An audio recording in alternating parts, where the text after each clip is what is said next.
Hello, I'm HQ of HQ Reacts. If you find yourself here and you're not subscribed, please like, share, and subscribe. If you find me on other social media platforms, please follow me, like, share, and subscribe. We are trying to get to 5,000 subscribers. So, you can catch me on Facebook, YouTube, Instagram, and TikTok.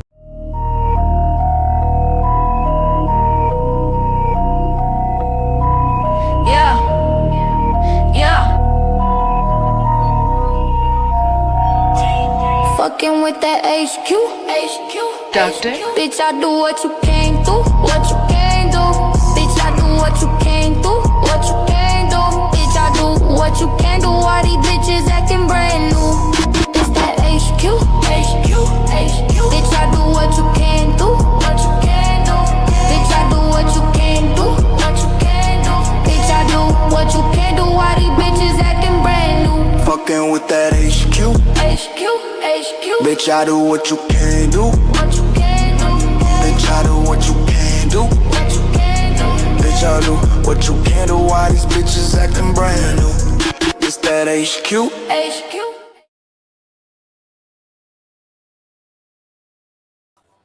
Hey. We back in the house.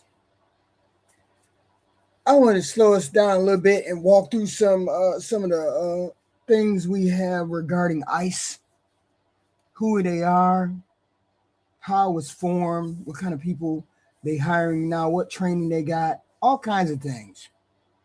So I wanted to run a little clip about the history of ICE. So, U.S. Immigration and Customs Enforcement, or ICE, is founded within the Department of Homeland Security, which opened its doors the same day to unify our national security efforts in the wake of the nation's deadliest terror attacks. With operations beginning less than 20 years ago, it may appear to some that ICE is a young agency in a new department. History, however, tells a different story. The functional history of ICE is rooted in our country's earliest days. In 1787, a series of anonymously authored essays known as the Federalist Papers were published throughout the newly formed United States of America. Through these essays, Alexander Hamilton and fellow founding fathers James Madison and John Jay presented a vision of government for our emerging nation. Facing significant debt from the Revolutionary War and no incoming revenue, Hamilton argued that taxing imports would help sustain our nation's growth, prosperity, and defense. To support this, the Tariff Act of 1789 was passed. Later that year, the U.S. Treasury Department was established to oversee the collection and distribution of this money. Leading the new administration was Alexander Hamilton, our nation's first Secretary of the Treasury. Throughout our history, revenue collection responsibility remained with the U.S. Treasury under a succession of leaders, including the Comptroller, the Division of Customs Chief, the Bureau of Customs Commissioner, and eventually the U.S. Customs Service Commissioner, where it remained for 30 years until the Homeland Security Department was created. As the United States grew, the framework of customs administration took on greater enforcement responsibility, with stations dotted along many of our national borders. The U.S. Customs Service was uniquely suited to manage regulations related to importation, border traffic, and immigration. In the decades following our independence, the U.S. encouraged a relatively open immigration policy, and the influx of new citizens came at a manageable pace. But starting in the late 1800s, coinciding with the railroad boom and the Second Industrial Revolution, there was a sharp increase in the demand for affordable labor. Newly acquired territories invited significant westward migration. Across the ocean, a mix of war, religious and political oppression, collapsing economies, and famine fueled a wave of people coming to America in search of the economic and educational opportunities that later formed the core of the American dream. This influx of people put pressure on Congress to regulate the immigration process, leading to some of the first laws to combat human trafficking, child exploitation, and forced labor. The nation also began collecting additional revenue by placing a 50-cent head tax on each newly arriving immigrant, creating another revenue stream for the country. Through the latter half of the 1800s, the U.S. Customs Service was responsible for administering new and increasingly complex immigration laws. A distinct agency was needed to handle this important work. This would become the Bureau of Immigration within the Department of Commerce and Labor, allowing the Customs Service to focus on border security and preventing the importation of potentially dangerous goods from abroad. When alcohol prohibition went into effect in the year 1920, the production, sale, and importation of alcoholic beverages became illegal in the United States. While the Prohibition Unit within the Bureau of Internal Revenue was responsible for enforcing the federal ban on domestic production and sale of alcohol, the task of seizing alcohol imported from abroad fell to the U.S. Customs Service. Despite these new bureaucracies and restrictions, American growth was unparalleled for the next 50 years. From 1892 to 1954, more than 12 million immigrants entered the United States through New York City's Ellis Island. Customs and immigration authorities, including administrative, legal, and enforcement functions, all work together to secure our borders and strengthen our economy throughout the 20th century. Then, in the early hours of a clear blue late summer morning, the entire world appeared to stop. It was September 11th, 2001. 19 men boarded 4 commercial airliners and carried out a coordinated series of savage attacks on the United States of America. In the weeks and months to follow, a key part of our national response was to create the Department of Homeland Security, and within that department, ICE. Our efforts focus on dismantling transnational criminal organizations, preventing human trafficking and drug smuggling, battling cybercrime, rescuing victims of child predators and human traffickers, protecting intellectual property rights, and removing criminal non-citizens. We arrest and remove those who are illegally present in the country, including those who have ignored a judge's final order of removal and committed additional crimes. We work to strengthen the integrity of our entire immigration system, and our attorneys play a vital role in removal cases, including those against criminal non-citizens, terrorists, and human rights abusers. If that sounds like more than just collecting tariffs and enforcing immigration laws, well, it is. After combining the customs and immigration responsibilities that evolved over time, you get ICE, protecting the nation's interests at home and abroad. ICE enforces nearly 450 criminal statutes and employs more than 20,000 people throughout the United States and in dozens of foreign countries. On an average day, ICE agents and officers make hundreds of criminal and civil arrests, seize millions in illegal currency, rescue victims of child predators and human traffickers, while also blocking thousands of malware attackers, seizing tons of illegal narcotics, and initiating investigations into sensitive technology theft. History shows the connections between those who came before us and the men and women who compose today's U.S. immigration and customs enforcement workforce are clear. The Customs Service was created to guarantee revenue collected by our nation was used to help it grow and keep it safe. The Immigration and Naturalization Service was created to ensure people coming to the U.S. were arriving lawfully and determined to help our growing nation prosper and thrive. More than 200 years later, that's precisely what the men and women of ICE are continuing to do. Now, ICE was formed to help our borders. It wasn't formed, or maybe it got new directives, I don't know, since it's been under Trump. But in today's climate, ICE is not operating in the background like it used to do. It's front and center in the communities, near courts, in neighborhoods, news cycles. And when the agency expands as fast as this has, when staffing doubles, when training is streamlined, when recruitment becomes wartime messaging, the most important questions aren't political slogans. The most important questions are the ones you ask: structure, training, accountability, and the outcomes. So this is not one of those hot takes, okay? This is a question by question breakdown of what ICE does, okay? What do they do? Who are these ICE people, and how and where and when they have the directives that they have, right? And the problem is, are they actually doing what they're being told that they're supposed to do? Or are they going beyond that scope? This is a jacket of an ICE agent, right? These are steals of ICE agents and things that they do. Just small steals. ICE in Twin Cities, right? This is the problem we have with these people. ICE is short for the Immigration Customs Enforcement, of course, okay? Inside the Department of Homeland Security, which Kristi Noem runs, okay? And this was created in 2000, of course, out of the 911 operations. Okay. It's not just one thing. It includes enforcement. It handles technology. It handles a whole bunch of stuff.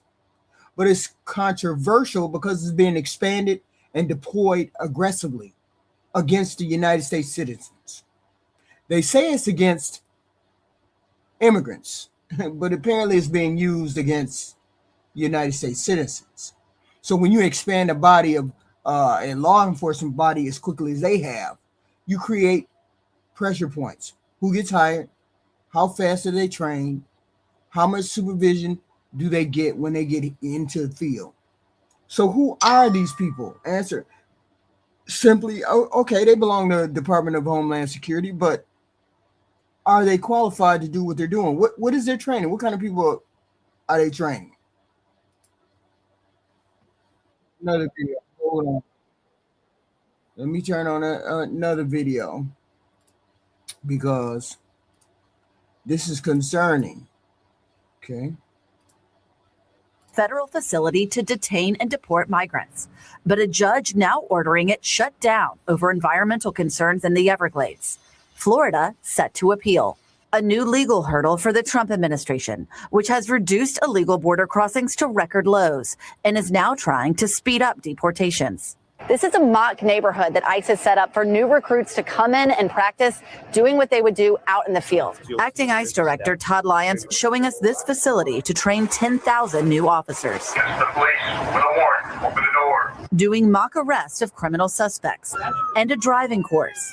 ICE's new recruits take turns driving in simulated high-speed chases. All as ICE faces escalating criticism from Democrats in sanctuary cities who refuse to cooperate with the agency. Stop attacking our cities. What do you say to that? It's frustrating. We're dedicated to going out and getting those criminal aliens out of the neighborhood because time and time again, much like we saw in New Jersey, you have an individual that gets arrested twice for DUI. ICE put a detainer on him. They didn't notify us. They ignored the detainer.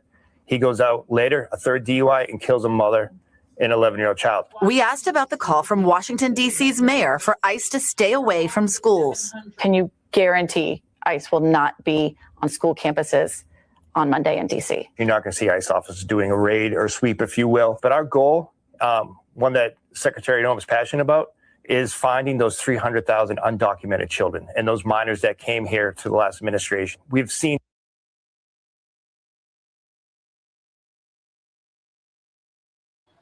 right now, the big headline is scale. Reporting indicates ICE staffing has surged dramatically and that hiring has been accelerated to deploy people faster. And when they need so many so fast, people with prior law enforcement or military backgrounds are hired. You might catch some people that shouldn't be ICE officers, people already in government and who want to transfer, brand new applicants who may or may not pass the background check. We don't know. multiple reports describe recruitment campaigns and major workforce growth. We get that. The kind of ramp up is exactly what questions about screening, training, standards, where we have problems. Not because every new recruit is bad, that's not the point, but because the speed is the enemy of thorough investigation into people's background. And leadership is a problem, because this narrative that they're trying to spin in this administration, they're trying to get as many people involved as possible. We don't know what their training is. We don't know what they're doing, who's doing what. Okay? Who trains someone to shoot another person in the face? That's the question that I got. In practical terms, what is their training? It's not a single number anymore. I heard it was like 47 weeks or 47 days. Because when it expands, you got to reconfigure everything. Wait a minute, he knows training at 47 days. He knows training in X, Y, and Z. I believe that 47-day training. I believe that. Because they're recruiting officers, ex-officers, and people are transferring into those jobs from other law enforcement agencies. So I believe that 47-day thing. I believe it. Okay, ex-officers. Because the training, you don't need as much training. I guess you don't need as much training if you already had training as an officer, as someone who's already done that work. I guess you don't need as much training. So they've been making shortcuts, having shortcuts. Okay. It's a mix, but the real story is that hiring at this speed raises a unavoidable concern. Our standards staying the same while volume skyrockets. That leads right into my next question is, what's their training? Do they have any kind of sensitivity training? Do they have any kind of diversity training? Or did they just cut all of that out? This administration wants to cut out all kinds of training. What is it? Sensitivity or diversity training. They want to cut out anything related to diversity training. So are they having any? Or they don't have, or there's no compassion training, there's no nothing. This is the problem I have too. They have no idea. They have no idea, or we have no idea what they have trained these people to accept and to do. Okay? Because something like that happened to Renee Good should never have happened. Something like this should never have happened. Okay? When people talk about sensitivity training or diversity training, what they really want to know is, are the officers being trained to de-escalate, to avoid this confrontation that we had with Renee Good, and to operate professionally in these community situations? Why would someone pull a gun out in the middle of a neighborhood? Because immigration enforcement is not like writing tickets. It ain't the same, and it's a different tactic you use when you're de-escalating a man and a woman fighting. I get all of that. Okay. This is an emotional time, a fear-driven time. We got language barriers, family, public protests, misinformation, all this happening in real time. So if this person's training does not deeply prepare them to communicate with people, to restrain people, to de-escalate, you end up with officers relying on command voice, aggression, worst case scenario assumptions. That gentleman who stood in front of Renee Good's car could have did 1 foot to the right. He could have took 1 foot to the right, and he would not have been hit with the car. He would not have been there to do what he needed to do. Why did he decide he was going to stand in front of the car instead of holding a stance with a gun? Okay. So recent reporting, recent actions have raised the scrutiny around whether training has been shortened or streamlined during this hiring surge, and we get people who are quick to pull out a gun instead of learning to de-escalate. So when training is compressed, which I believe it is now, with 47 days worth of work, agencies typically insist no subject matter was cut. So if the training, normal training in ICE agents is 4 to 6 months, if you cut it down to 47 days, what subjects were cut? That's fairly obvious that something had to be cut. But the practical question is, you can't pack the same depth of information into few weeks or few days without trade-offs, without deficits. And also, this is big. What counts as sensitivity in law enforcement is not a single lecture. It's repetition, scenario practice, supervision, corrections. You did that wrong, do it again. You said that wrong, say it again. If training is shorter and deployments are faster, the corrective part often shifts to the street, meaning people learn through incidents, people learn through deaths, people learn through going through it. So the question here is not, are they available or woke? Question is, are they trained to handle human beings under stress without turning every encounter into a deadly fight? In today's climate, we got life or death situations with these immigration officers. This is wild.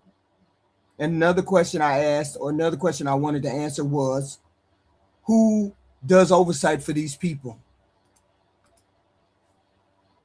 I don't know who does oversight for these people. Okay. They got a hiring boom going on. They got a hiring, I mean, it's a wild hiring spree, but I'm not understanding why you people would have this many recruitments done and you don't plan to train them correctly to handle what needs to be handled.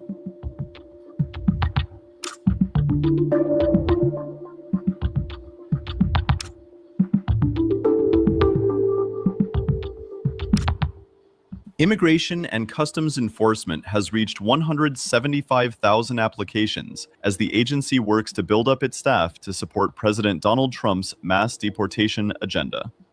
I just got the numbers hot off the press earlier. It's 175,000 Americans who have applied to join ICE, Department of Homeland Security Assistant Secretary for Public Affairs Tricia McLaughlin told the media. The agency received funding to hire 10,000 agents as part of the One Big Beautiful Bill Act earlier this year. Trump himself has hoped to remove as many as 21 million illegal aliens from the country, and, thus far, as many as 2.2 million foreign-born persons have left the U.S. voluntarily or otherwise. President Donald Trump, speaking in the Oval Office alongside FBI Director Kash Patel, said his administration is going to go into other cities to combat crime.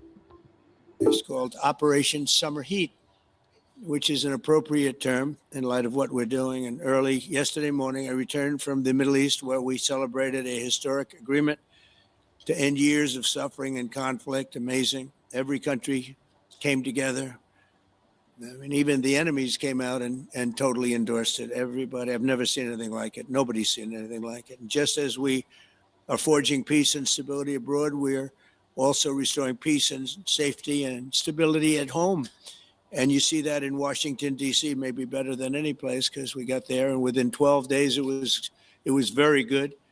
And within 30 days, it's been as safe as any city in the country. It's been great. Took out 1,700 people, got them out.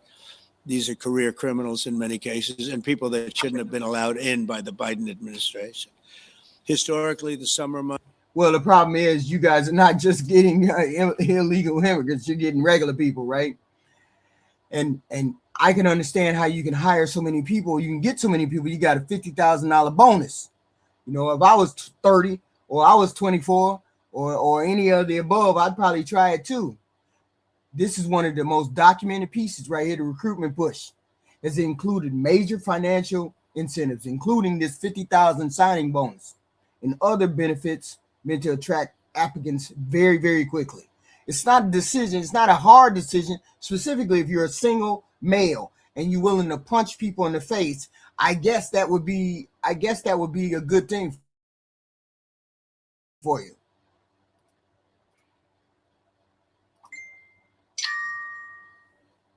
All right. Months have been a time when violent crime soar, as you know, but not Seeing the results of a sweeping law enforcement effort known as Operation Summer Heat. We were in many cities that people didn't know about. We kept it a little quiet, and it had a big impact, and you'll hear that in a second. But over the past few months, FBI offices in all 50 states made crushing violent crime a top enforcement priority. That's what they did, rounding up and arresting thousands of the most violent and dangerous criminals.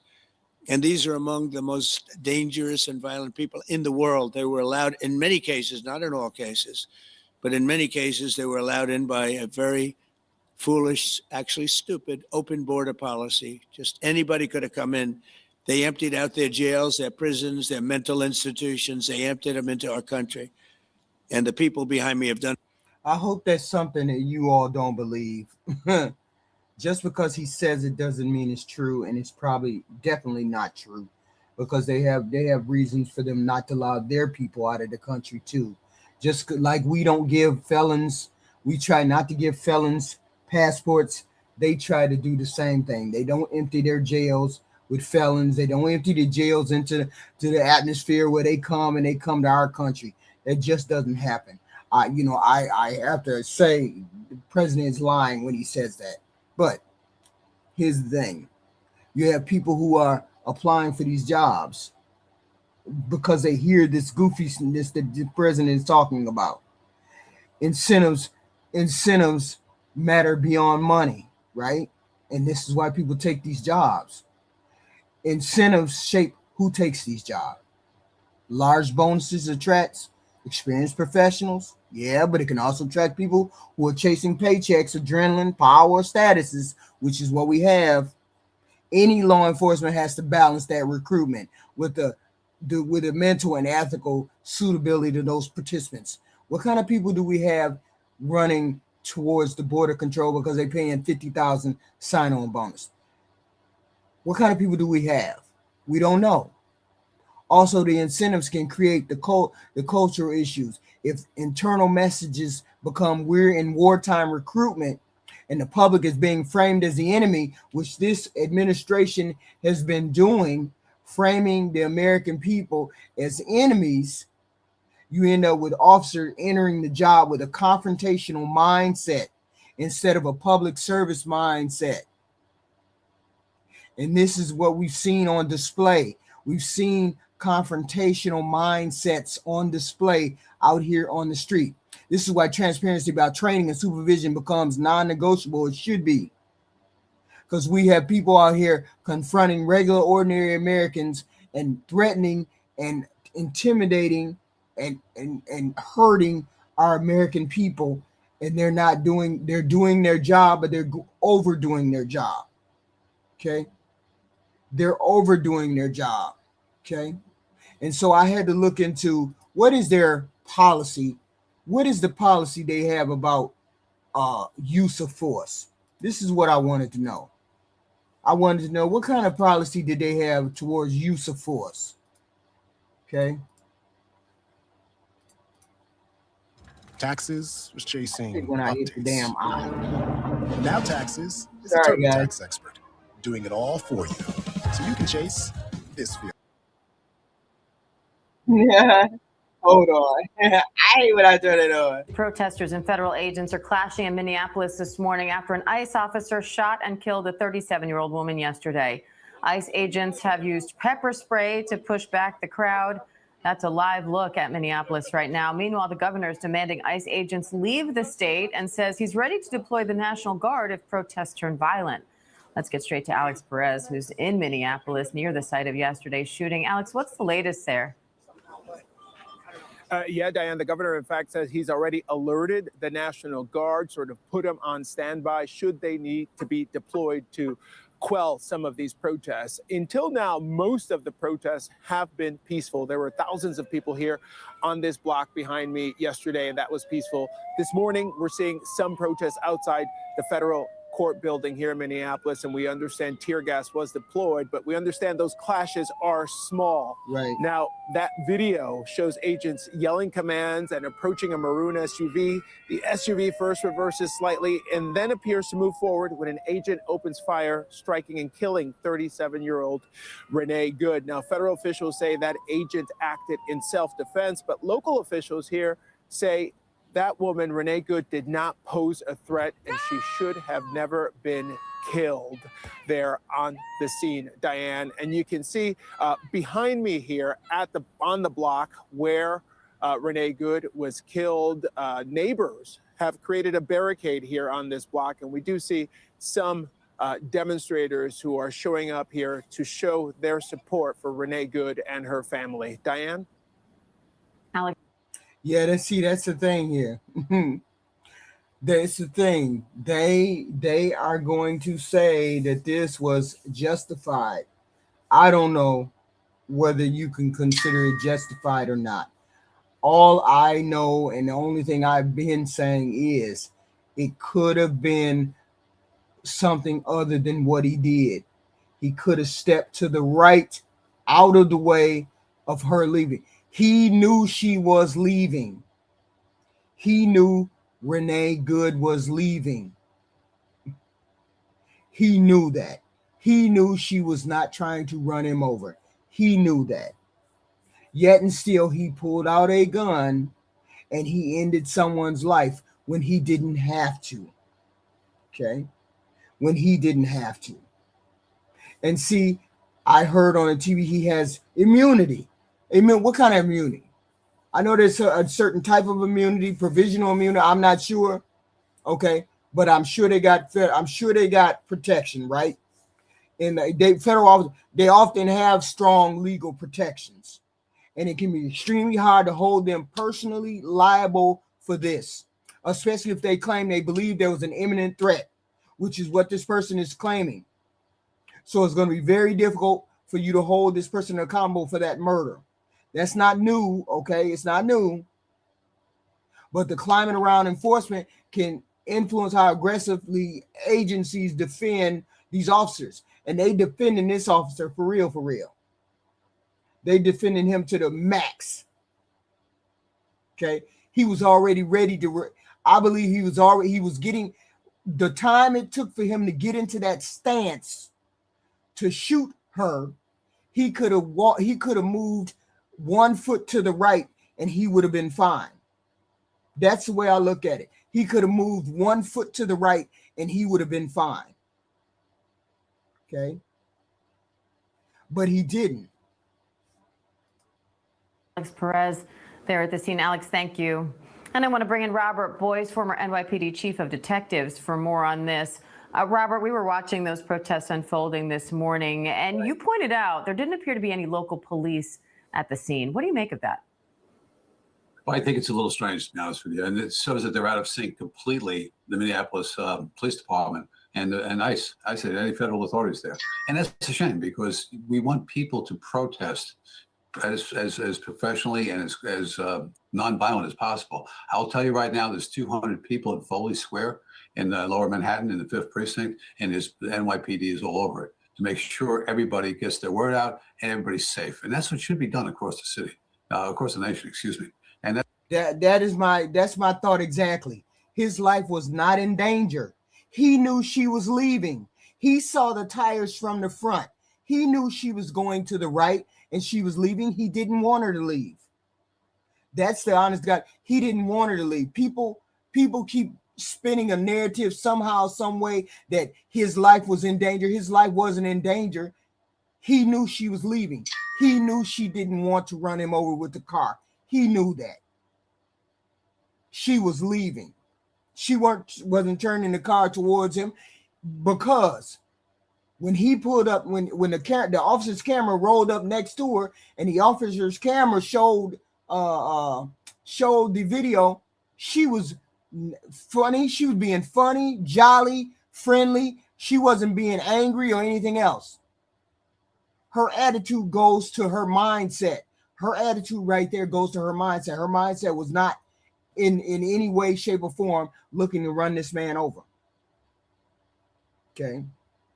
But is he going to be held accountable? Do they have state charges against him? Okay. His last words were effing bit. Yeah, that's right. Okay. DH policy, as summarized in the reporting, generally says deadly force is allowed only if an officer reasonably believes there's an imminent threat of death or serious injury. And it also says deadly force is not supposed to be used just to stop a fleeing person. And he used deadly force to stop a fleeing person. That's what he used deadly force on. Okay. That's why he used deadly force. He wanted to stop her from leaving.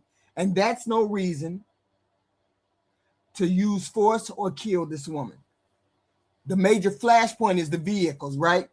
Reporting describes restrictions like not shooting at drivers of moving vehicles unless deadly force is otherwise justified. Because shooting into cars creates huge danger for bystanders and often escalates situations that could be handled differently. Okay. She had no idea he was going to shoot her. He was already getting into a position to shoot her, to stop her from leaving. He was trying to stop her from leaving. So why did he go from trying to stop her to leave to murdering this woman? So here goes accountability. If legal protection is broad, investigations are internal, the political leaders should defend officers immediately, or they're trying to. The public starts to believe there's two sets of rules if you don't let the law take its course. Okay. He should have moved out of the way. I believe that. He could have moved 1 foot to the right and he would not even had that problem. And he saw her tires. So he knew that she was turning the other way. You can tell when somebody's turning right or left with the tire. You can tell that. Okay. You could tell that. That's a trust. We have a trust crisis in this country. We have the administration saying things to us that are not true. And they trying to take it to the max. You can't let these people get away with it. Once this trust is gone, every operation becomes volatile. Everything from here on out is going to be hyped. Everything from here on out is going to be hyped. There are going to be cameras out everywhere looking at these ICE people. Everybody should have their camera out. Don't engage with the ICE. Don't engage with them. Have your camera out just in case they do something like this again. And it doesn't matter what she said or what she didn't say. She was not in a hostile mood. She was not in a hostile atmosphere. She did not present hostilely. He should never have shot at her. Okay. So they got oversight. Kristi Noem is finna get took over the coals with this shooting. She finna get raked over the coals for this shooting. Okay? Because they not playing with her. Because we've had issues with her before. Probably 7 o'clock in the morning. They were out here. So they're organized and they're very vocal and they're very loud. So you should have some resources nearby. What are you watching for now in terms of the investigation into the shooting itself? Sure. The continued investigation is all about the digital evidence. And you got to look for a view of accumulated video, cell phone, body-worn cameras, doorbells, stationary closed circuit TV, whatever you can find to give you different angles and give you a timeline of events.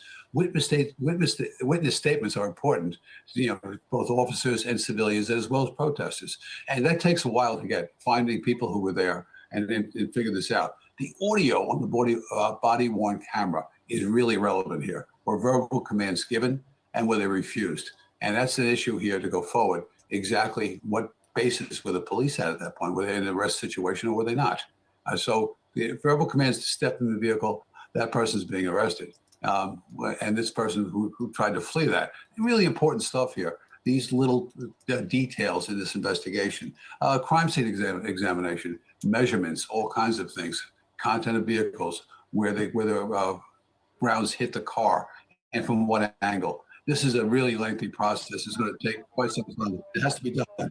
Additionally, I'll finish up with telephone investigations, which means you're going to have to look at the telephone investigation, the telephone records that are all involved, including Miss Good here. It's important to understand exactly what the plan was, texting this and that. So it's going to take quite a bit, and it can't be rushed, and it has to be done professionally.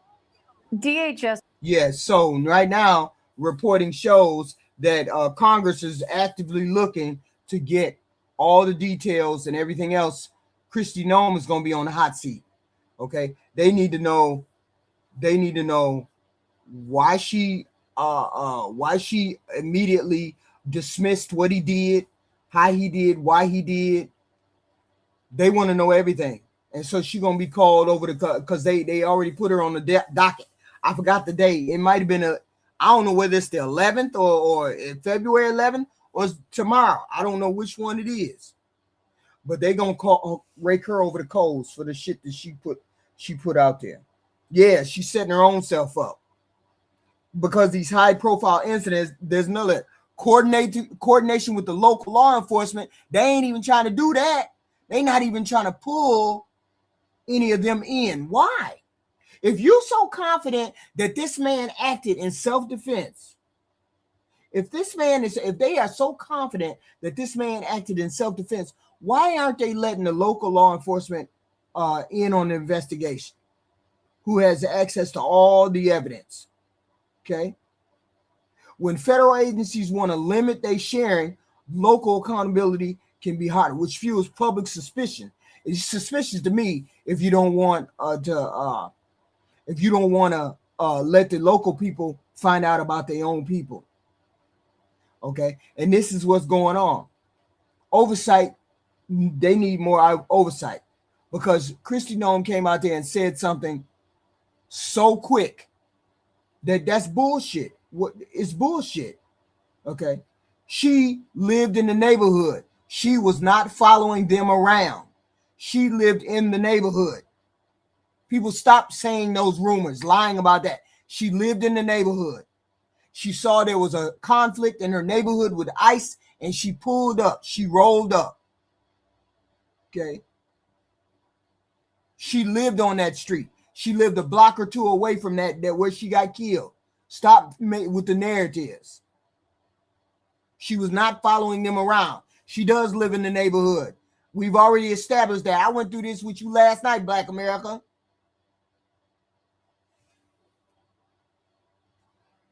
So, how many arrests have they made so far? Let's see. How many arrests so far? Hold on. Let me show you the picture. We got to show you the picture. Okay. So far, as of November, what is it? November, let me see. November 2026. Yeah. November 2026.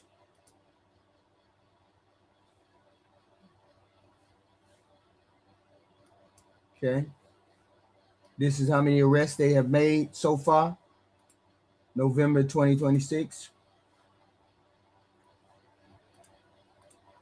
So that's a lot. But at least one third, at least 20,000 of those people are regular, everyday, ordinary Americans that gets arrested. Everyday, ordinary Americans that are getting arrested. Okay.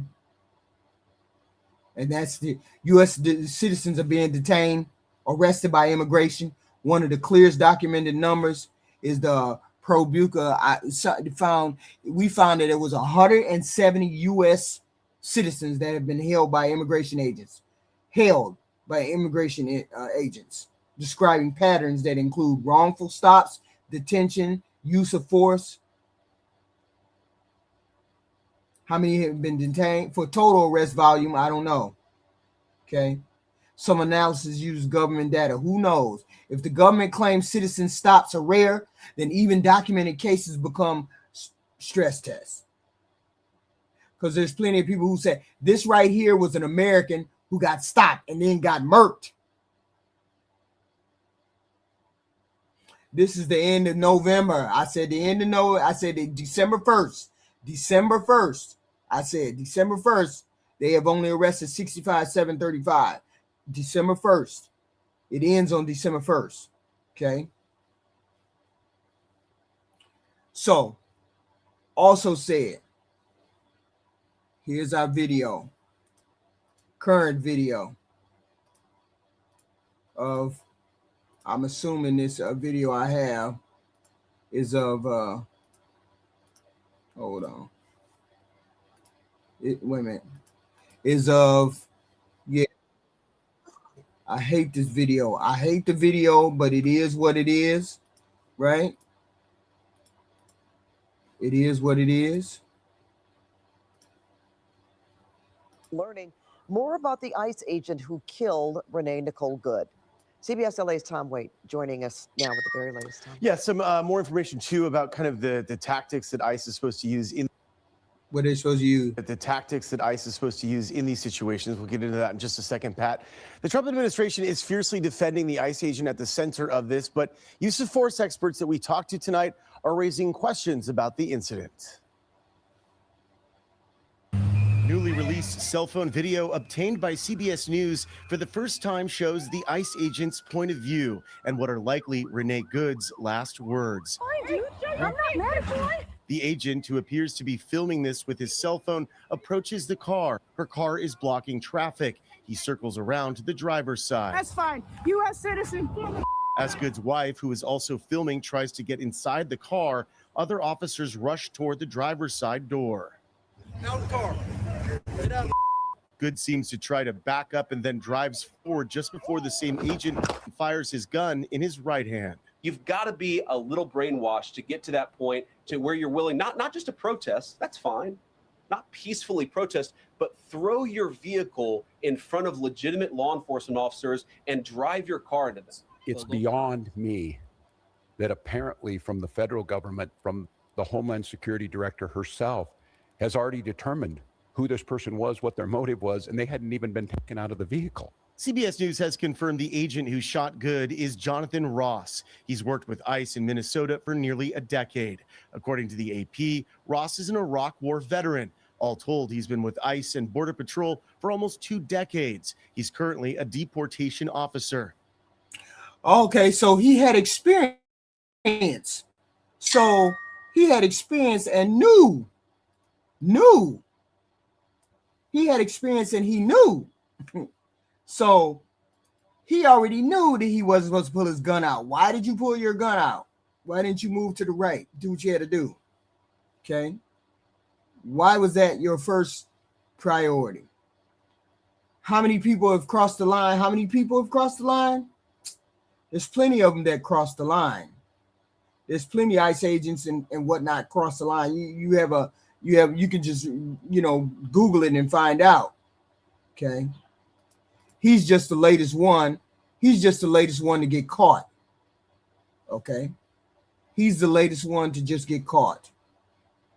Okay. And they track all of this too. There was a Minneapolis fatal shooting of Renee Good. Okay. There's been 16 shootings linked to immigration agents under the crackdown period they analyzed, plus additional incidents. Okay. There's a list, there's a bullet point. There's plenty of those people. Okay. That have had these things happen. Hold on. Let me play it. Finish. According to CBS News, Ross was involved in another vehicle-related incident last June. Court documents show he was dragged approximately 100 yards with his arm inside a car while trying to execute an immigration warrant. According to Department of Homeland Security guidelines, an officer is allowed to discharge a weapon at a moving vehicle if it poses an imminent threat of death or serious bodily injury to the law enforcement officer or someone else. In my 25 years, I've done hundreds of vehicle stops. If someone is fleeing, that is not a justification for the use of deadly force. Retired Pomona Police Sergeant Patrick O'Malley breaks down what he sees in the video. I think there's some tactical issues that could have been done different, and they could have been done better. That probably would have avoided the whole thing. If you have an independent mind and you really look at the facts, you can see why the officer made the choice. You may not agree with it. High-profile defense attorney Alexandra Kazarian says ICE operations are fueling tensions that can escalate and potentially lead to violence. In situations like this, law enforcement always goes in on the defensive, and they feel from the beginning, before anything has ever happened, that they are on the alert and that they need to protect themselves. That's the problem with these kinds of operations. According to the LA Times, the LAPD adopted its own rules 20 years ago for this. Those rules forbid officers from firing into moving vehicles because bystanders and other officers could be hit by stray bullets or a vehicle that crashes if the driver is injured. Pat? Yeah, and that's my whole thing. You shot into a moving vehicle. Was that were you supposed to be doing that? Was that how it was supposed to be? We don't know. Are they actually going to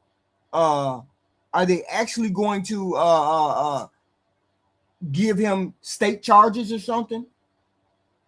Are they trying to give him state charges? We don't know. At this time, they're saying, oh, he ain't got no charges. He ain't going to get no charges, blah, blah, blah, blah, blah. Really? There is no state charge? They're not trying to give him no state charges? They ain't trying to do nothing. They're just trying to say, oh, okay, this is fine. You know how terrible it's going to be if they just let this stay the way it is? You know how terrible it's going to be if you just let it stay the way that it is? Okay? Without giving it any kind of attention. I just wanted to show you this. This is the map of ICE detention facilities.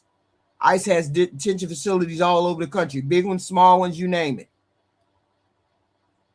1,464 detention facilities. Okay? Big ones and small ones. Big ones and small ones. All over the country.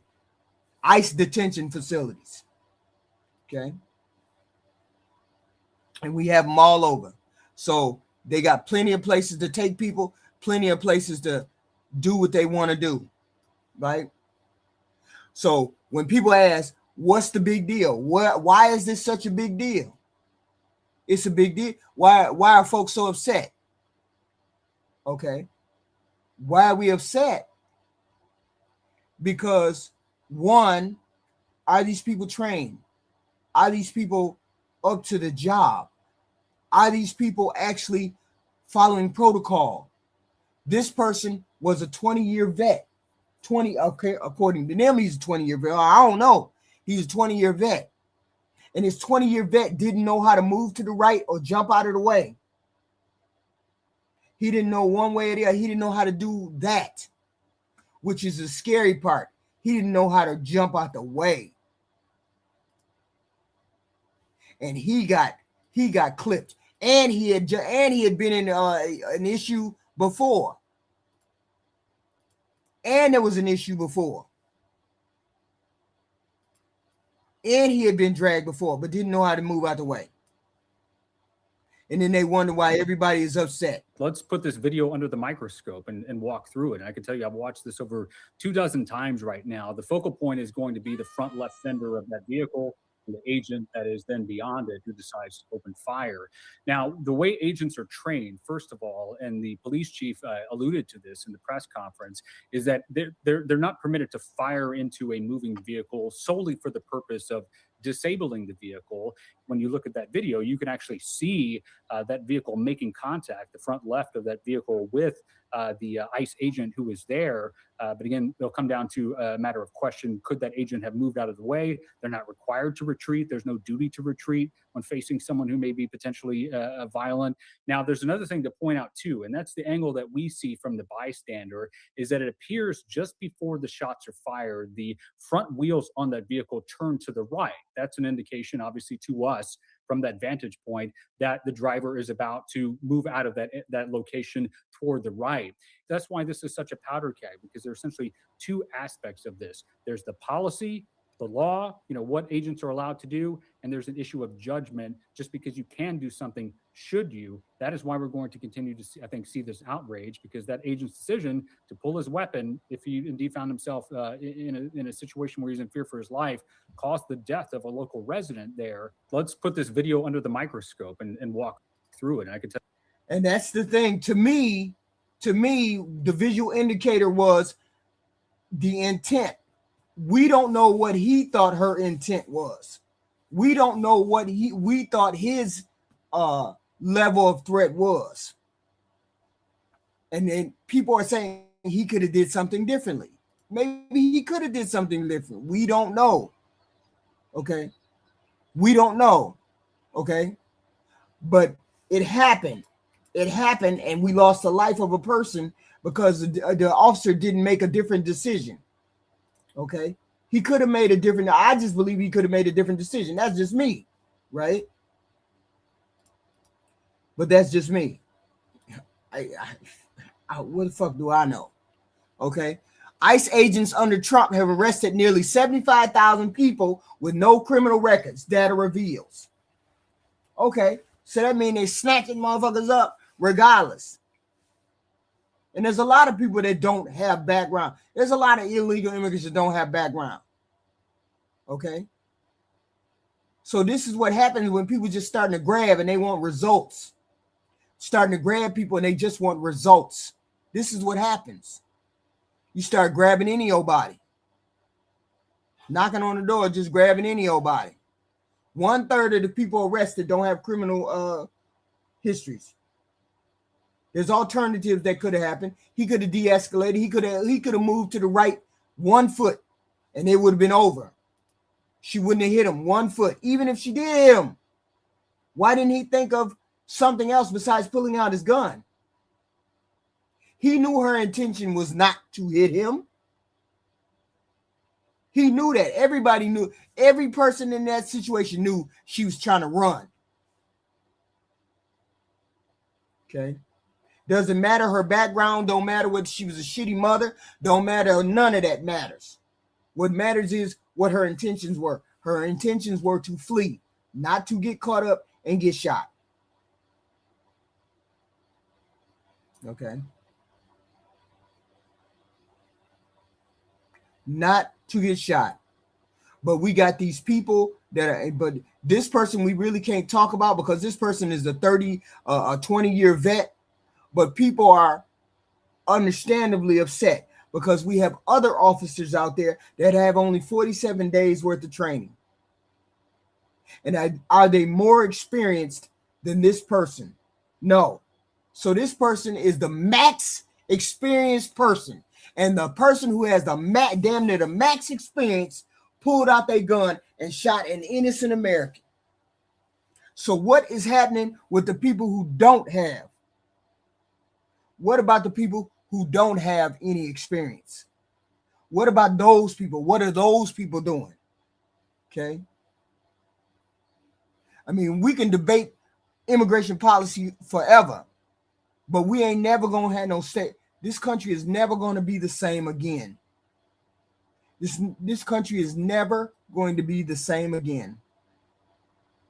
Based on November 2025. 2024.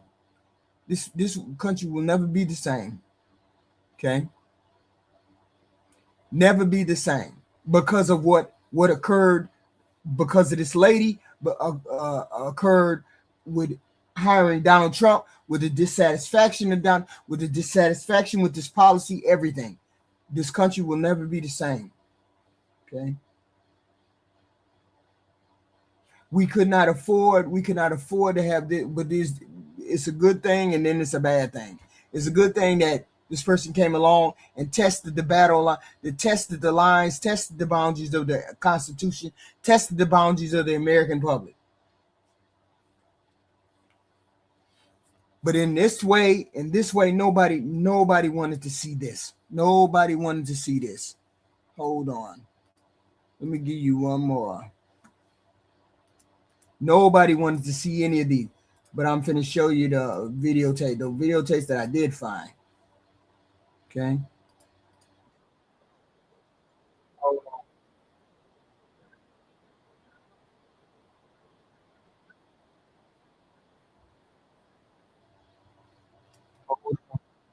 Deadly shooting of Renee Nicole Good over Minneapolis.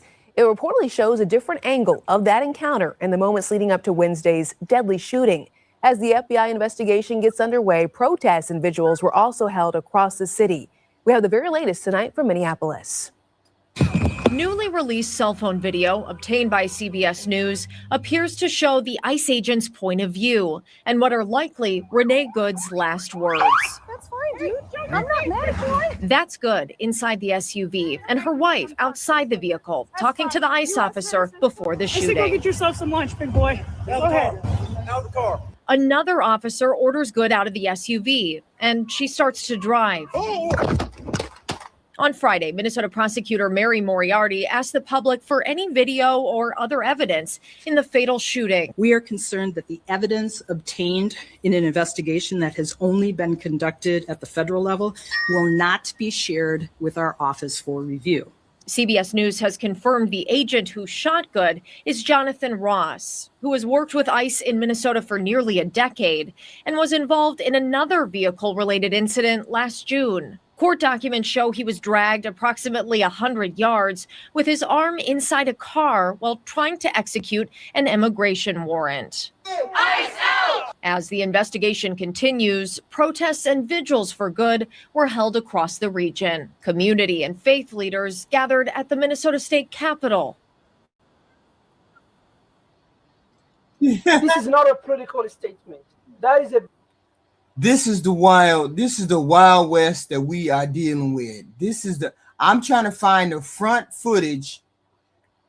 I'm trying to find the front footage of anything that might show what the hell was going the front side. You know, nobody was right up there. Nobody was on the other side of the sidewalk. Nobody got any of that video whatsoever.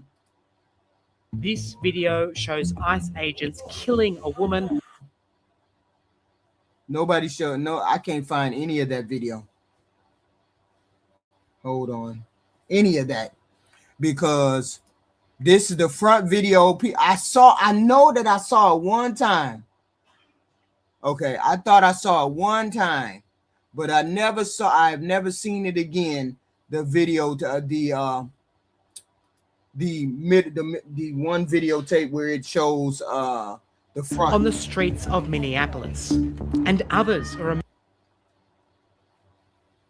emerging on social media. This is the one I saw, but I saw one that was closer. Or maybe they tried to enhance it. I don't know. I can't tell. How do you show up to work every day? The ABC has what the fuck is going on? Examined the footage to try and work out what happened. I'm closing as many windows as I can. Go ahead, damn it. Okay. Go ahead. Because people on different sides of politics disagree. The ICE officer, fearing for his life and the other officers around him and the safety of the public, fired defensive shots. This was an agent recklessly using power that resulted in somebody dying. So what can this footage reveal about what actually happened? It can't reveal anything other than what it shows. What the What the I can't get close to the car. I can't do it. This video runs for around 4.5 Right. All right, what the minutes and offers one of the clearest angles of the clearest angles of what? Jesus. I'm sorry, guys. I don't know what the hell is going on. Let me close this. Close. Incident. It starts with one vehicle driving around another. Then an unmarked vehicle with flashing lights pulls up.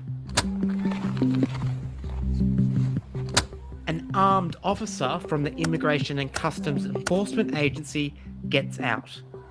ICE has become notorious for its high-profile crackdown on illegal and undocumented migrants.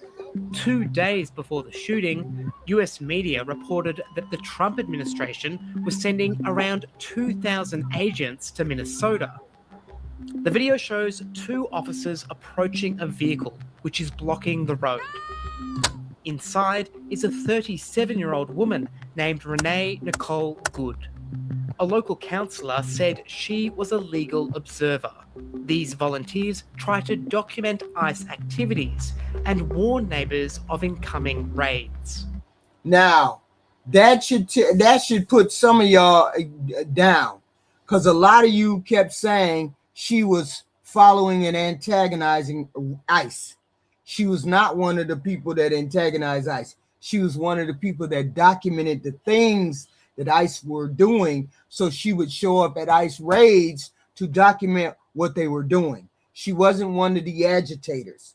She was going to eat them. You crazy as hell.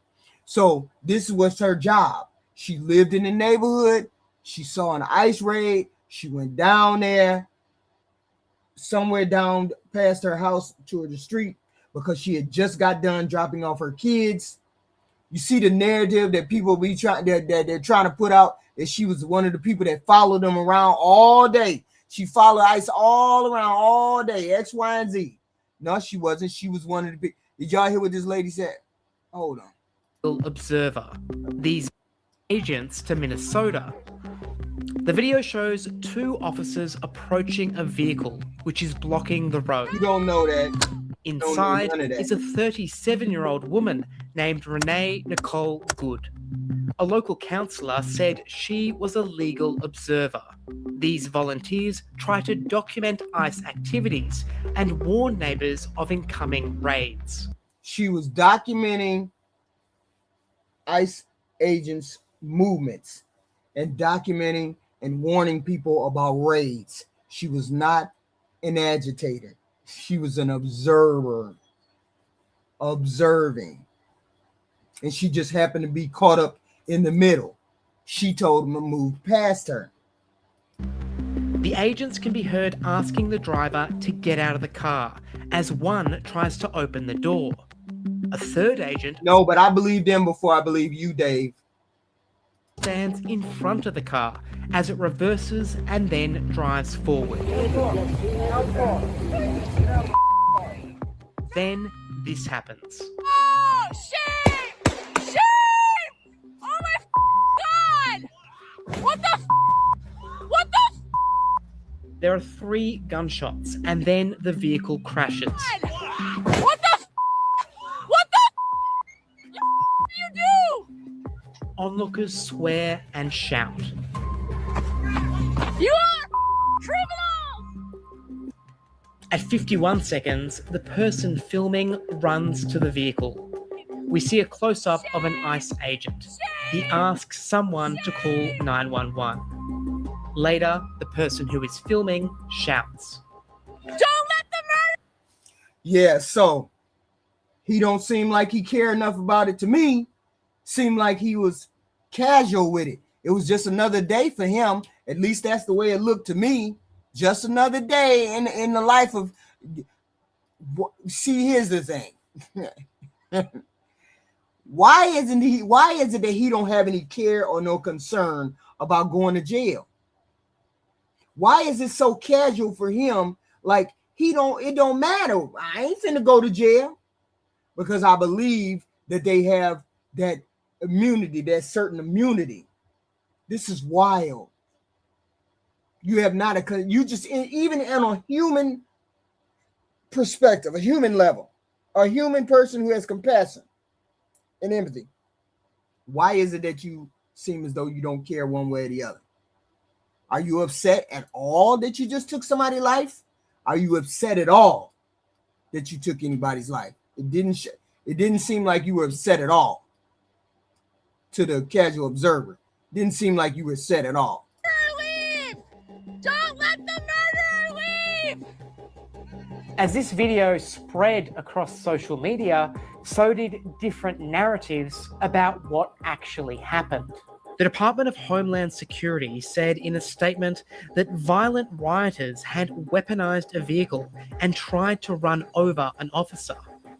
And you know that's a lie, because she wasn't a violent rioter and she wasn't rioting and she wasn't trying to run him over. She was trying to turn around. Either she was trying to turn around or she was trying to run him over. Which one was it? We all know from the observation of the tires, she was not trying to run him over. We all know that from the observation of the tire. He used his training to save his own life and that of his colleagues. We've seen over 100. But I understand. They gotta back up these people. They gotta back up these ICE people. Here's the thing. Now everybody's ass is on the line. Everybody's ass on the line. White people's ass, black people's ass, Mexican people ass. Now, if they let this shit fly without any problem, then everybody's ass is on the line. And then it's open season on y'all's ass.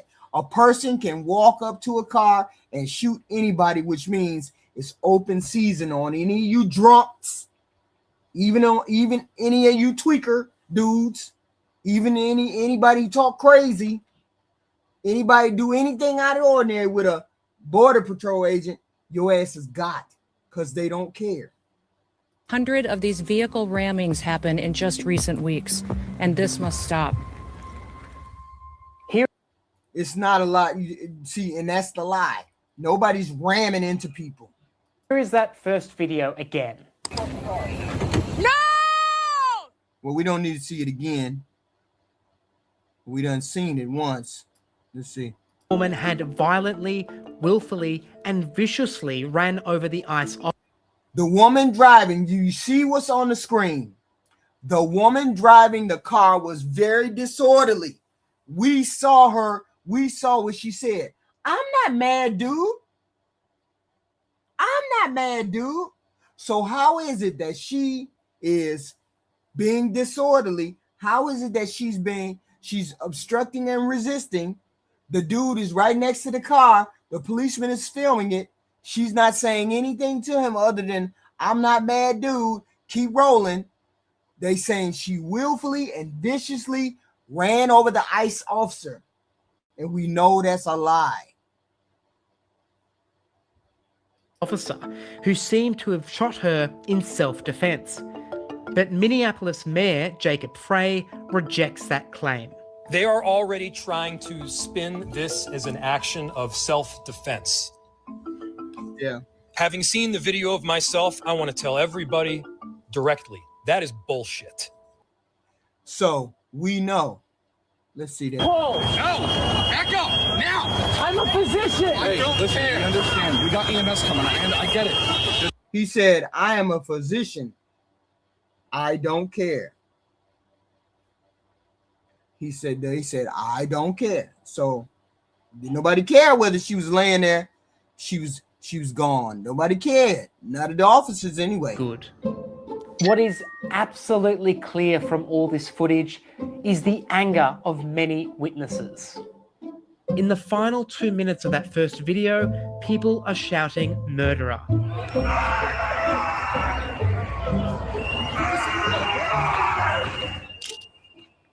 And protests have since broken out across the country. Federal agents are already back in the headlines. 2 people were shot and wounded in Portland, Oregon. That's wild. That whole thing is wild. Wait a minute, hold on. Let me see.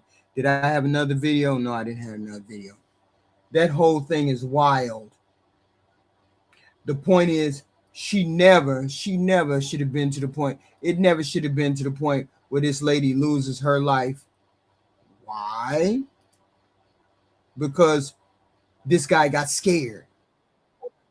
Hold on. This guy got scared. Let me show you something. This guy got scared. He was going to get ran over. Are you crazy? Are you crazy? And you're a 10-year vet and you scared? What the hell is going on?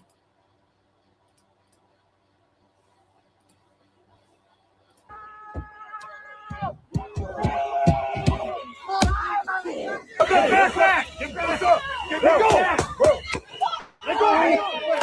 Whoa!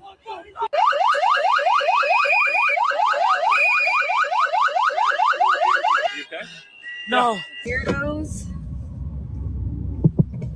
Hello? No reason you're following us? No, we're just. You lost? Yeah, we're a little lost. I don't care if you record. This is your one warning. If you follow us again, we're going to stop you. We're going to break your window, and we're going to rip you out and arrest you, okay? All right.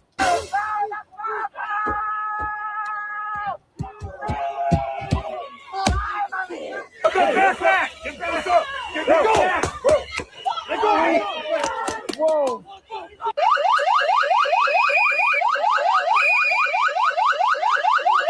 That's wild. And that is what craziness. Attention everybody, intersection of Park Avenue and 3rd Street. You are under arrest. Sit down on the ground now and follow commands of officers.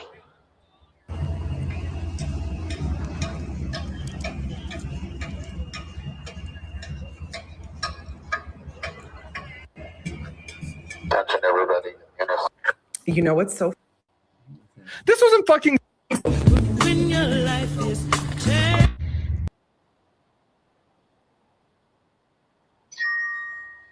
So, this is where we at. This is where we are at, people. We're living through it right now. This is not a policy debate. This ain't a policy debate. Okay? This in no way is a policy debate. It's a storytelling. This administration does not need to convince the public that everything is doing the right job or right way.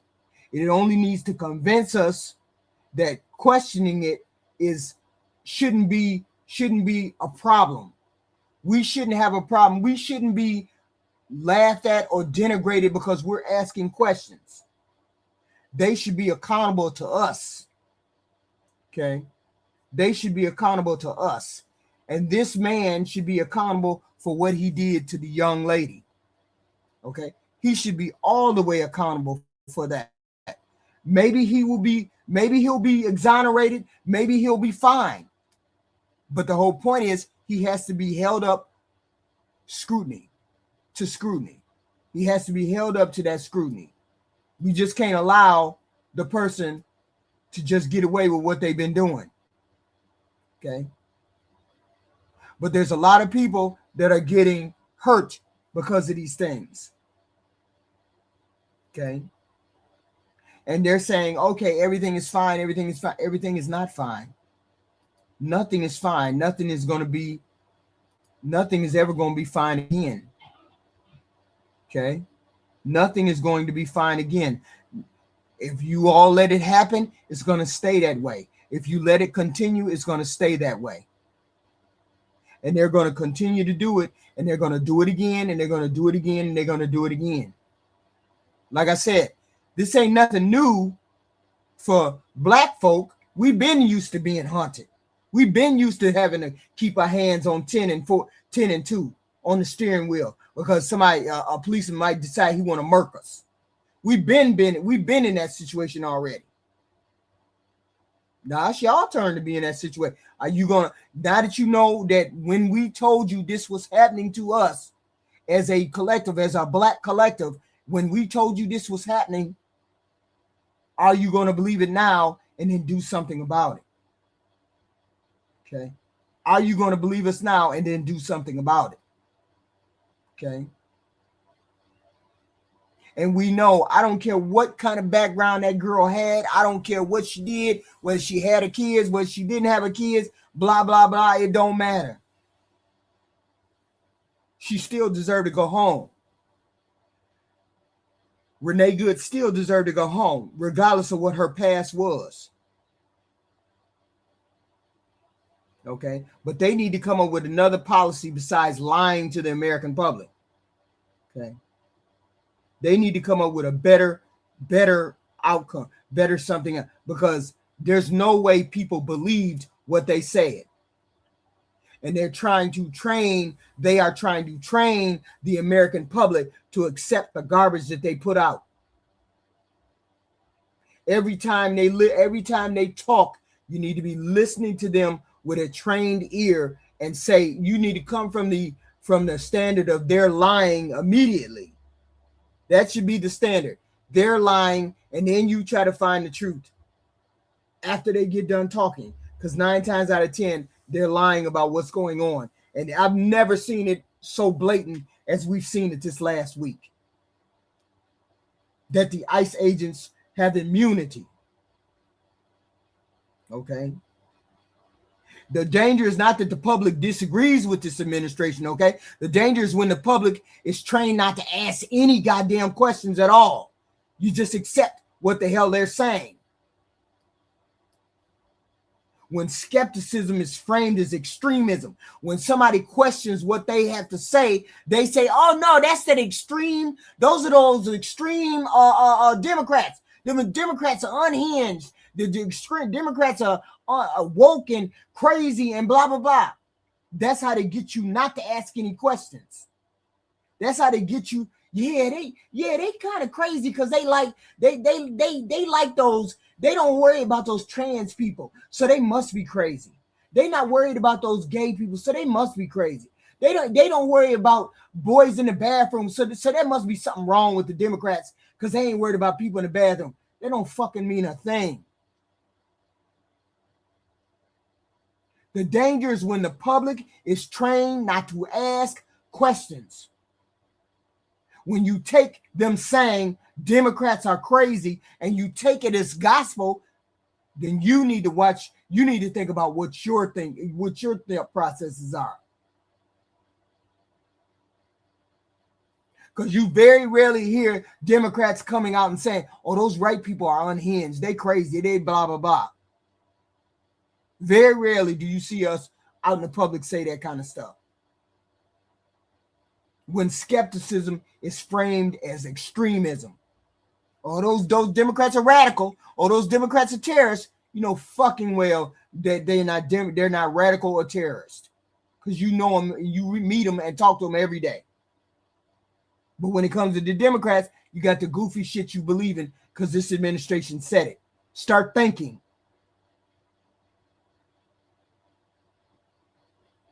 When curiosity is framed as hostility or un-American, you asking questions, now you're un-American. That's crazy. When accountability is framed as obstruction. No, we want to hear the truth. We don't want to hear no lies.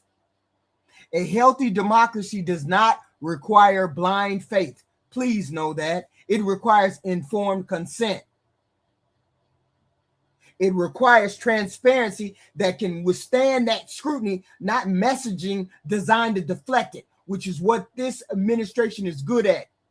Tell me the lies over here on the right-hand side, and then you ain't watching what I'm doing on the left side. This administration is good as that. Okay? This administration is good at that. And it requires citizens who are willing to pause, step back, and ask simple but powerful questions. What am I being told? Am I being told this bullshit? Do I believe this bullshit? What am I not being told? And what am I not being shown that I should be shown? Shut your ass up, Luke Skywalker. Y'all goofy as hell. Some of y'all just goofy. Some of y'all just tweakers.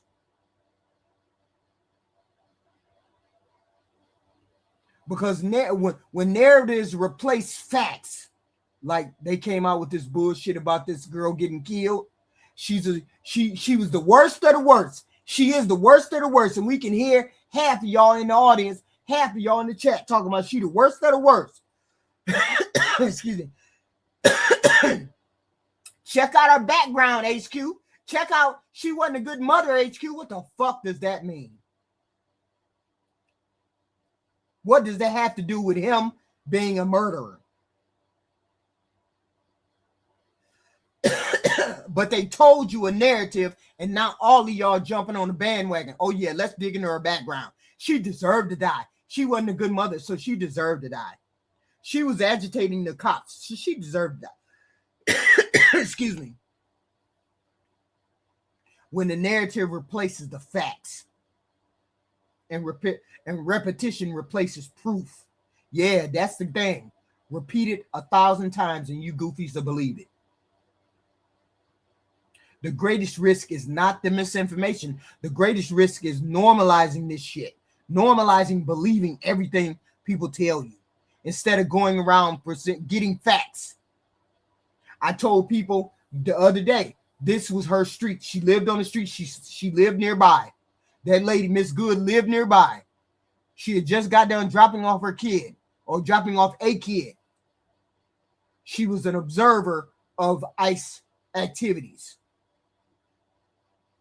And I had goofies in the chat talking about she traveled all the way from another state just to be observing ICE people when that wasn't her job. Okay. The greatest risk is normalization of believing what they tell you to believe. The quiet acceptance of things we would have rejected if they had been presented from the opposite party. That is why questioning the story is not unpatriotic or unloyal. It's not radical. It's not terrorist. It's not none of the democratic weirdo shit. It's not dangerous. It's the responsibility of you as a person that lives in this country. That should always be the goal, to get the truth. Okay? It should always be the goal to not listen. Every day I listen to that damn, what's her name? Caroline Levitt. Every day I listen to her. And every day that woman comes out and says the terrorists, Democrats are terrorists. Democrats are radicals. Democrats are woke. Democrats are unhinged. Democrat. And I got people in the chat saying the same thing. So that tells me the campaign that the Trump administration has going on, some of y'all goofies believe it. Because I hear the same talking points for y'all in the chat that Caroline Levitt uses. And when you start using the same talking points, that means you're not listening. You're just absorbing the garbage. I listen to her every day, and I write down every insult that she has for anybody, regardless of whether it's Democrats or not. But every day she comes out with the same talking points. The Democrats are radical. The Democrats are woke. The Democrats are terrorists. The Democrats are X, Y, and Z. Y'all don't understand. Well, maybe you do understand. They're trying to train you, and some of y'all got trained real easy. Okay. Some of y'all got trained real easy because you believe everything they say. And we got Goofy in the chat right now. What's his name? Black Stars. He a Goofy in the chat right now talking about Democrats want children sex reassignment. Just some wild shit. That's some goofy shit. That's some goofy shit he heard on TV. This is some goofy shit you heard on TV. Ain't never met no child with reassignment surgery. Ain't never known nobody with no reassignment surgery. Don't know jack shit about reassignment surgery, but he heard it on TV. So he's repeating it right here, which tells me they're getting through to the goofy messengers. The ones who get absorbed, who can absorb shit real easy. The ones who got amiable minds that believe this kind of shit. Ain't never met nobody who got child reassignment surgery. Ain't never met none. Ain't finna meet none. Wouldn't even know if he did meet none. And he talking about child reassignment surgery. Make it make sense, y'all. Make it make sense. Okay? Make it make sense. That's what I'm saying. Look at these messages that they put out. Hold on. Let me give you this one. This is so goofy. This is the weirdest shit ever. Hold on. Christy. No. Hold on. About the shooting. Hold on. I got to give you this last one. This. Wait a minute. She only on here for 1 minute. Hold still. She only on here for 1 minute. Minnesota. You asked about a shooting that we just had in Minneapolis, Minnesota. It was an act of domestic terrorism. What happened was You see the messaging? It was an act of domestic terrorism, knowing full well that woman wasn't a terrorist and she wasn't there to do any kind of terrorist activities.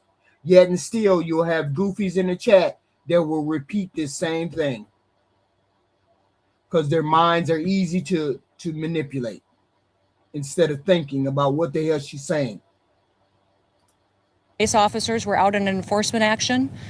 They got stuck in the snow because of the adverse weather that is in Minneapolis. They were attempting to push out their vehicle and a woman attacked them and those surrounding them and attempted to run them. Everybody saw that she didn't attack nobody. What is Kristi Noem talking about? You see the messaging, you see the framing that they're doing. She didn't attack anybody. I don't see anybody attacking anybody. Did anybody see that? We saw a car turned around, getting ready to turn around. We didn't see any kind of attacking. I didn't see any kind of attacking, but you see the framing that people got going on. You see the framing that this administration is trying to do. Y'all need to start thinking about what the hell you hear.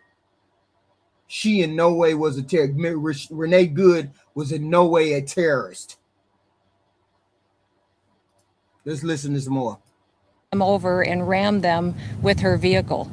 An officer of ours. She came over there and rammed them with her vehicle. When did she ram anybody with the vehicle? This is what I want to know. I didn't see her ram anybody, but this is the story that they telling.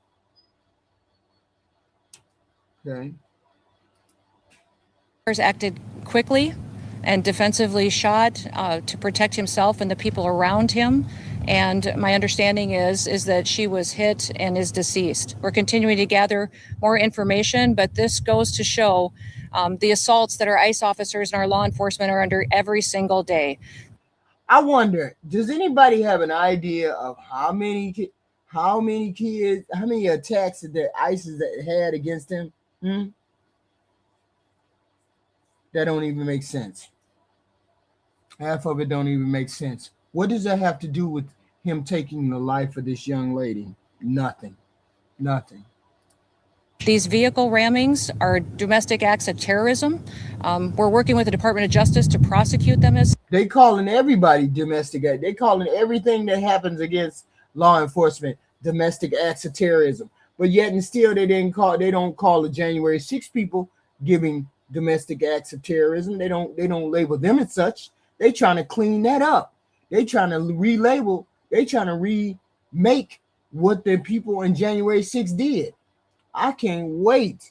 I cannot wait till we change regime. I cannot wait till we change this presidency. Because everything that Donald Trump done did, we're going to turn this shit right back around. We're going to turn this shit right back around. Because this shit don't make no sense. You're not gonna gaslight the bulk of the American people who saw those people climbing the walls of the Capitol on January 6th. You're not finna gaslight us on that. You might think you are, but you're not. Such, we will continue to protect our ICE officers and in cooperation with other law enforcement agencies as well. You've seen me in the last couple of days deploy over 2,000 more officers to the Minneapolis area. I'm sorry, Brian. I just saw that. What do you mean? You didn't listen to the guy you talked to last night. Listen to who? Who was I supposed to listen to last night that I didn't listen to? My thoughts on the process have never changed, and listening to somebody does not make me change my mind.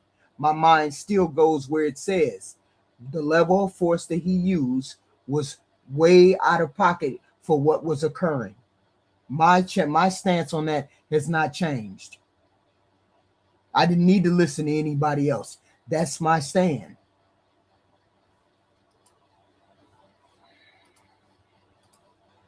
And in the last 2 days, we've arrested hundreds and hundreds of dangerous criminals, not just fraudsters who stole from the American people billions of dollars and put it in their pockets and enriched their friends. No, I'm not a psychiatrist. What does that have to do with it? Everybody here? Then everybody here that saw this, saw whatever happened, is a psychiatrist. I'm not making any kind of judgments whatsoever. I backed off of that. What I said was his level of force, his level of threat was not that high.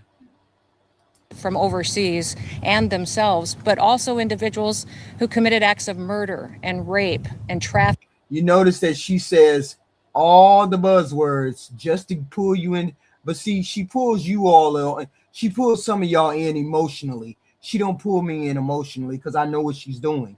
She's trying to pull your emotions and tug on your heartstring. Murderers, killers, thieves, just like Donald Trump says the words that don't mean they true. Trafficking and drug exploitation and child exploitation. Doesn't mean it's true. And then that's the problem. You have people who believe this woman, and this woman is spinning tails, and that's okay. You got to spin tails, and you got to get these people on your side, regardless of what's happening. You got to get these people on your side. So that's cool. Long as you got those people on your side that will believe what you're saying, that's cool. I get it. It's cool. But you ain't gonna fool all of us. All of us don't believe you. Not every one of us believe that. Okay. Not every one of us is gonna believe what you say, and we don't. Okay. You see the goofy shit we got in the chat, y'all? We see the goofy shit again. What in the fuck does gays and immigrants have to do with this woman getting shot, Luke Skywalker? We're not talking about the gays or talking about the immigrants. We're talking about the lady who got shot and ICE agents. We're not talking about that. Y'all don't have no kind of concentration or no way to stay on topic. We're not talking about that. Nobody's talking about that. You goofy. See, this is a part of the messaging right here too, y'all. This is a part of that messaging. People like this, whose brain is soft, believe what the administration says. The administration says that the Democrats are promoting gays and immigrants, so he believes that. Even though that's not true, he believes it. So he repeats it right here, which don't make really no fucking sense, but they believe it. So, did you all hit the like, share, and subscribe button? I appreciate the like, share, and subscribe. We have content like this every day. I may or may not be back later on. I may be back later on. Who knows? I don't know. I doubt it. But I appreciate you all coming out. We will be back tomorrow. There's going to be fresh content. There's going to be fresh news stories. You know it's going to be fresh news story because some people just can't. Donald Trump just can't keep his mouth shut. Donald Trump just can't stop hitting his own self in the head.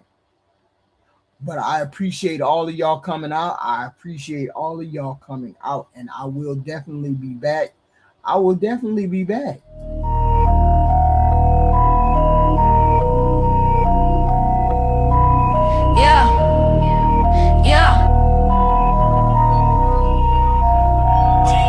Fucking with that HQ. Doctor. Bitch, I do what you can't do. What you can't do. Bitch, I do what you can't do. What you can't do. Bitch, I do what you can't do. Why these bitches acting brand new? It's that HQ. Bitch, I do what you can't do. What you can't do. Bitch, I do what you can't do. What you can't do. Bitch, I do what you can't do. Why these bitches acting brand new? Fucking with that HQ. Bitch, I do what you can't do. What you can't do. Bitch, I do what you can't do. What you can't do. Bitch, I do what you can't do. Why these bitches acting brand new? It's that HQ.